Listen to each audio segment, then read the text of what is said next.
Kanu, Biafra project may consume you, Ipob replies Nigerian Attorney General Malami. Welcome to the news and please subscribe to our channel.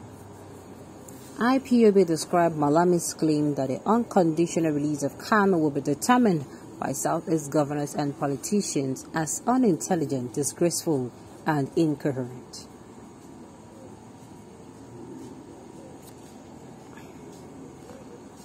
The indigenous people of Biafra, Ipob, has described it as clownish for the Attorney General of the Federation and Ministry of Justice, AGF, Abubakar Malami, to say whether the Ipob's detained leader, Kanu, will be released from detention is dependent on the Southeast governors and politicians. The separatist leader has been detained by the Department of State Services DSS since his extraordinary rendition from Kenya to Nigeria in June 2021.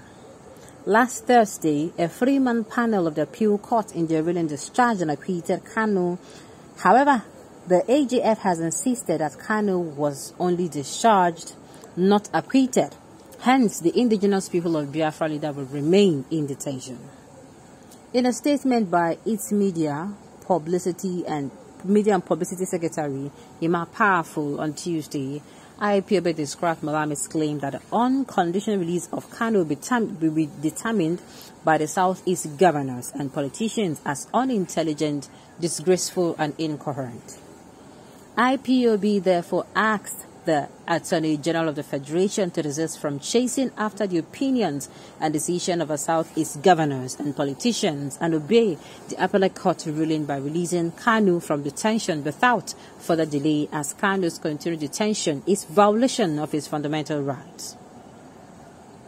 The statement read, and I quote, "The attention of the global movement and the family of the indigenous people of Biafra, Ipob, has been drawn to the unintelligent, disgraceful, and incoherent statement credited to the Attorney General of the Federation, Alhaji Abubakar Malami, to the effect that the Igbo governors and politicians will decide whether Kanu will be released unconditionally." What a clownish statement from the Chief Law Officer of Nigeria, a son for that matter, who should know better. Such illegal statement from the Nigerian government and its official is sick one among many justifications for calling Nigeria the Zoological Republic of Nigeria. Ipob believes that these Igbo governors and politicians that Malami wants to turn into a reviewing panel of a judgment of a competent court of jurisdiction, the Court of Appeal, know the game and evil intention of the Attorney General of the Federation, and would certainly not fall for his Greek poison packaged in a deceptive form of making them relevant. Ipob can confidently posit that these governors and politicians are more intelligent than the Fulani quotas system Attorney General and Ministry of Justice of the Federation. These Fulani terrorists sponsoring government think that their divide and conquer taxes will work for them this time around in the attempt to try and shift the responsibility of the continued illegal incarceration of the leader of the indigenous people of Biafra and the governors and politicians of Southeast extraction. The agenda to create confusion and more problems in Igbo land will not work. We will not allow them to do this again to our people. The Ipob wants to ask Malami, when did Igbo governors and politicians become a court of superior mandate in Nigeria to decide if Kanu, a leader, will be released unconditionally or not after the appeal court? The second highest court of competent jurisdiction has made a well-reasoned ruling already. It seems Malami does not have the buckle to approach the Supreme Court now that the aeroplane turner is no longer in charge. Hence, the desire to supplant and foreclose that channel while trying to implicate governors and politicians of Southeast origin. Igbo governors and politicians should understand this gimmick before going to any meeting with the Caliphate government will call them to. Kanu was discharged and acquitted by the appeal court, not by Igbo governors and politicians.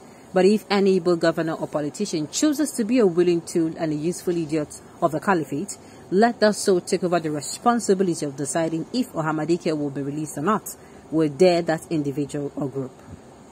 Malami and the All Progressive Congress government must release Mazi Nnamdi Kanu unconditionally as declared by the appeal court and recommended by the United Nations Human Rights Working Group without delay, because he committed no crime known to either local or international law.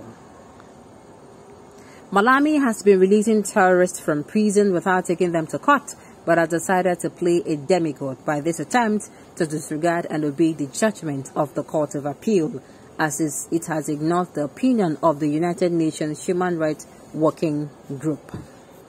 We are still wondering how this kind of individual became a lawyer, let alone became the Attorney General of a nation who is supposed to uphold the justice system in a constitutional democracy. As the one destroying the rule of law? Then Nigerians are in a big political mess with this kind of government. Government officials started with the immense responsibility of governance and upholding the law.